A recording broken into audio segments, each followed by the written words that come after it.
Hi guys, welcome back to my channel. Before I get started today, I just want to say a massive thank you to everyone who has liked, shared, and commented on my intro video. I really appreciate it, and for those who have even taken the time out to call me and to give me some pointers and so on, because it's my first time doing YouTube, so it's not gonna be perfect. Practice make perfect.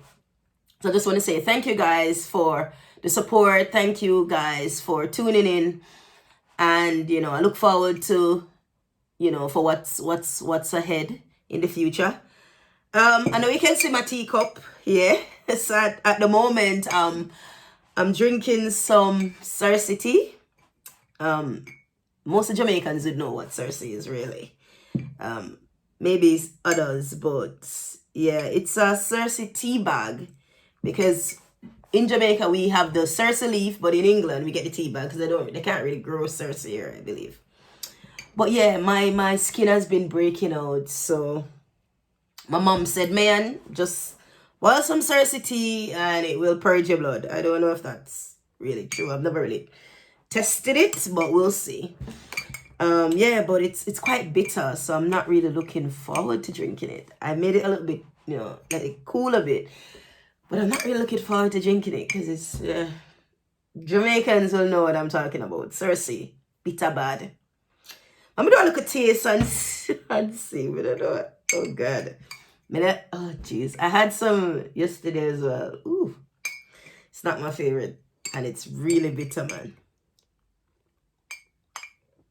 Oh, whew, you see? That one made me shake. It's bad, man.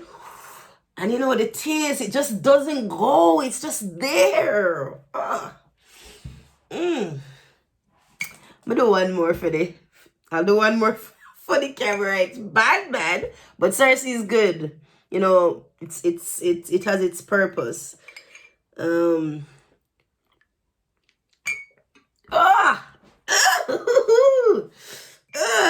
It just makes you shiver. It's bad. But anyway, let's get started.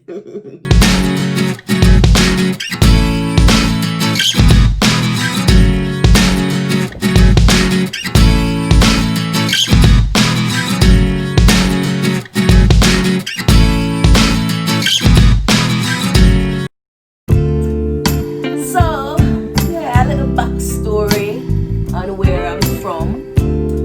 If I was a good girl or a little rude girl of such, what I'm about, my take on life, and what I think you can take away from life and how to approach life. Yeah, so I'm from Kingston, Jamaica.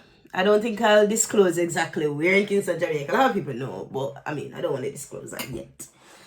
But I'm from Kingston, Jamaica, born and bred in the inner city. So I grew up I had a rough, tough childhood, tough upbringing. I know what it's like to be hungry. When I was younger, my mom did her best, because my mom has been a domestic helper ever since I've known her. Just what she's done. And this is something even interesting, because whenever I get the chance, I want to do a video with my mom, just to share our relationship and how she has learned from her mom as well. But yeah, my mom has always been a domestic helper. If you know, that doesn't really pay much.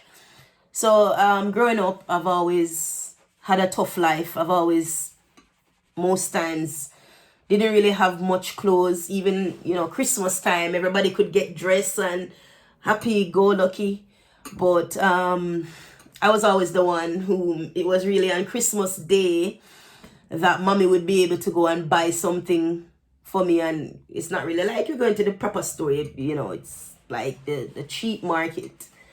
And when you look back, there's always a saying, that it's through your experience that you grow and that you can value life. Because I think at the moment I value where I am. I'm so grateful because I'm coming from nothing to something, and I know what it's like to not have and to have. So I think in life, everybody, hardship, we also, we don't want hardship, but hardship does build you for the future. It builds you for what you will achieve. Because if you notice, a lot of people, they have success, but they're not able to balance that success. So I believe that, not saying that everybody should go through poverty, but we're talking about, like, everybody goes through hardship and how we deal with that. But I can tell you that everything that I've experienced from when I was a child growing up, I don't regret it, because it's made me who I am today. I'm grounded because of that. So long and short of it, yeah, didn't have much. So it was always, it's fun in its own ways, because as kids, you climb the gimmick tree, you climb a neighbor Jew plum tree, and you eat it. Sometimes you have to wait on mommy to come home and then to get something to eat. And this goes right back into my drive from a child.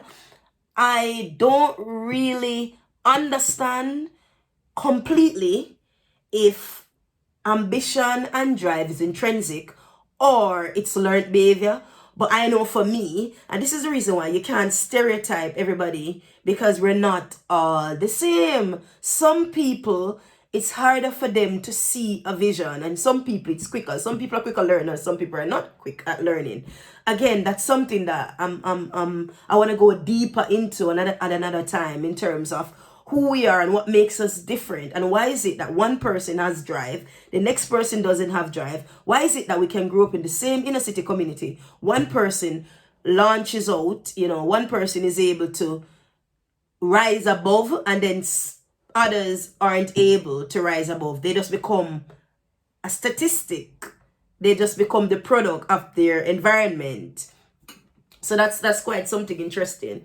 But I just know me. I was just always driven, man. I just wanted nice things. But I've always been of the belief that if I have to do bad to get nice things, I don't want it. So I've always just been working hard, thinking, Lord, I just want this, I want this, I want this. But unfortunately, I didn't have education on my side. So because when I was young, I was sick. I didn't go to school like everyone else. I could hardly read at age 8. It wasn't ideal. And this is just, there's so much elements, but I'm just giving you the basic, just the basic info on these things. So I wasn't really the brightest cookie in the jar, because I didn't have the foundation of education, because I was always in the hospital. I had asthma, and I had a hole in my ears as well. So it was quite tough to balance that. So every time I was always out of school for like a year, I come back, I have to be catching up, and I've never catched up, and they kept on pushing me out until I had to graduate. So no foundation, no qualification to stand on. I decided that I shall, and I will. I am gonna make it. I want this. I need this, not only for me, but for my family. That was what drove me. That's my driving force, mainly my family. And I said, I'm gonna pick myself up, and Lord, I'm asking you to catch me. I'm gonna pick myself up from here, and I'm gonna ask you, Lord, to take me wherever you want me to be. I wanted to go to Canada at first. That was the first place I wanted to travel to. But the Lord closed that door. The saying goes, when one door closes, another door open. And the Lord closed that opportunity for Canada, and He opened the opportunity for the UK, because He knew what was in store. And trust me, I got the visa to come to England, which was one of the greatest experiences of my life. It's like you don't even understand how important that was, because a visa for my family is like a big deal, because like I said, my immediate family never traveled to a first world country. So when I got that visa, they were so happy, because it meant that for everybody, it's like a door has been opened wide. That right there was a milestone. Guys, stay motivated. stay positive and stay blessed.